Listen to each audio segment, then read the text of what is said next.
छूना है हमें, राहों को रोशन करना है, हर कदम पे जीत मिलेगी। स्किल ब्रिज इनोवेशन के संग बढ़ना है, संग बढ़ना है। Welcome to Skill Bridge Innovation academy.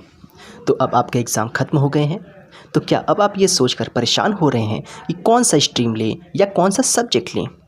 So don't fear because I am here with the solution. So please watch full video for the good information. Let's start. दोस्तों, आज हम जानेंगे कि कक्षा 10वीं या 12वीं के बाद कैसे अपने स्ट्रीम का चुनाव करें। इसके लिए मैंने 4 स्टेप तैयार किए हैं। First, self assessment. Second, career option. Third, stream structure. And fourth, seek guidance. अब इस पे हम एक एक करके चर्चा करेंगे। How to do self assessment. Self assessment के लिए आपको ध्यान देना होगा कि आपका इंटरेस्ट कौन से सब्जेक्ट में है, बिकॉज सब्जेक्ट अगर आपके इंटरेस्ट के हिसाब से होगा तो आपको पढ़ने में भी अच्छा लगेगा। दूसरा है स्ट्रेंथ। आपको ये देखना होगा कि आपके लिए कौन सा सब्जेक्ट बेहतरीन है, यानी कि आपको कौन सा सब्जेक्ट अच्छे से आता है।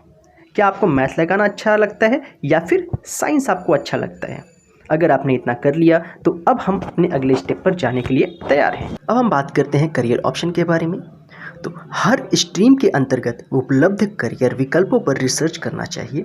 जैसे कि यदि आप साइंस लेते हैं तो आप के करियर ऑप्शन में मिल सकता है डॉक्टर, इंजीनियर, डेटा साइंटिस्ट और भी बहुत कुछ। इसी तरह यदि आप कॉमर्स ले लेते हैं तो आप सीए, बैंकर, बिजनेसमैन भी बन सकते हैं। और यदि आप आर्ट्स ले लेते हैं तो आप राइटर, जर्नलिस्ट, एंकर और भी बहुत सारे करियर ऑप्शन हो सकते हैं आपके लिए। जो आपको बनना हो उसके हिसाब से ही सब्जेक्ट को चुनना चाहिए। तो क्या इतना काफ़ी है आपके लिए? तो इसका जवाब है नहीं। तो अब हम चलते हैं अपने अगले स्टेप की ओर। अब हम बात करते हैं स्ट्रीम स्ट्रक्चर के बारे में। यदि आपकी टेक्निकल और एनालिटिकल स्किल अच्छी है और आप अपना करियर मेडिकल, इंजीनियरिंग और रिसर्च फील्ड में बनाना चाहते हैं तो आपको साइंस लेना एक अच्छा विकल्प हो सकता है।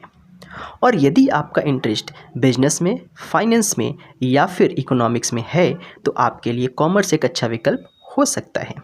और यदि आप एक क्रिएटिव पर्सन हैं और आपका इंटरेस्ट सोशल साइंस या फिर सोशलिज्म में है तो आपके लिए आर्ट एक अच्छा विकल्प हो सकता है। अब हम हमारे अगले स्टेप की ओर बढ़ते हैं। ये लास्ट स्टेप है, सीक गाइडेंस। आपको अपने टीचर से या फिर किसी भी करियर काउंसलिंग से और साथ ही साथ अपने पेरेंट्स से भी स्ट्रीम के बारे में बातचीत करना चाहिए और हर स्ट्रीम के बारे में अच्छे से समझकर ही किसी भी स्ट्रीम को चुनना चाहिए। और यदि आपके गाइडेंस के लिए कोई नहीं है तो आप नीचे दिए गए लिंक की सहायता से एक फॉर्म फिल कीजिए और हम आपको बिल्कुल फ्री में आपको गाइड करेंगे कि आपको कौन सा स्ट्रीम लेना चाहिए। और याद रहे, किसी भी सब्जेक्ट को चुनने के लिए ओपन माइंडेड होकर ही चुनें। अब हम बात करते हैं स्ट्रीम के बारे में। तो हमारे पास 3 ऑप्शन होते हैं, साइंस, कॉमर्स और आर्ट। और साइंस में भी 2 ऑप्शन पाए जाते हैं, पीसीबी और पीसीएम। तो इन इतने सारे स्ट्रीम में से आप किसी भी एक स्ट्रीम को चूज़ कर सकते हैं, जो भी प्रोसेस हम लोग देखे हैं उस प्रोसेस की सहायता से। यदि आप क्लास 12th पास कर चुके हैं तो आपके लिए बहुत सारे ऑप्शन हैं जो कि नीचे दिए गए हैं। जैसे कि साइंस के लिए जो भी ऑप्शन है, कॉमर्स के लिए भी कुछ ऑप्शन दिए गए हैं और आर्ट के लिए भी कुछ ऑप्शन दिए गए हैं।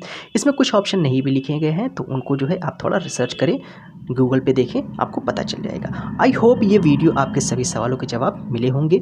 यदि फिर भी कोई सवाल हो तो आप कमेंट में पूछ सकते हैं। और यदि इस वीडियो में से आपकी थोड़ी भी सहायता हुई हो या फिर ये वीडियो आपको अच्छा लगा हो तो लाइक ज़रूर करें और अपने दोस्तों की सहायता के लिए ये वीडियो शेयर भी ज़रूर करें, because sharing is caring. And to subscribe.